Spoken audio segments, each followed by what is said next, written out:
আসসালামু আলাইকুম রহমতুল্লাহি ওয়া বারাকাতুহু। প্রিয় দর্শক বন্ধুরা, এমন একটি দোয়া আছে যেই দোয়াটি যদি আপনি একবার পাঠ করেন তাহলে 20 লক্ষ নেকি পাবেন। সুবহানাল্লাহ। জি বন্ধুরা, এমন একটি দোয়া আছে যেই দোয়াটি মাত্র একবার যদি আপনি পাঠ করেন তাহলে 20 লক্ষ নেকি পাবেন। দোয়াটি হলো লা ইলাহা ইল্লাল্লাহু ওয়াহদাহু লা শারীকা লাহু আহাদান সামাদান লাম ইয়ালিদ ওয়া লাম ইউলাদ ওয়া লাম ইয়াকুল লাহু কুফুয়ান আহাদ।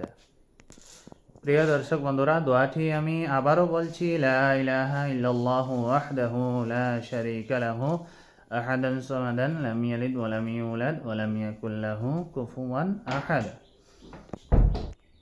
মাত্র একবার যদি পাঠ করেন 20 লক্ষ, দুইবার পাঠ করেন 40 লক্ষ। সুবহানাল্লাহ, সুবহানাল্লাহ। দেখেন কত নেকি পাওয়া যায় একটি দোয়া পাঠ করলে। এই দোয়াটি আপনারা পড়বেন, আর ভিডিওটি যদি ভালো লাগে লাইক, কমেন্ট আর শেয়ার করে সবাইকে দেখার সুযোগ করে দেবেন। সেই সওয়াবের অংশীদারি আপনিও হন। আল্লাহ হাফিজ। আসসালামু আলাইকুম।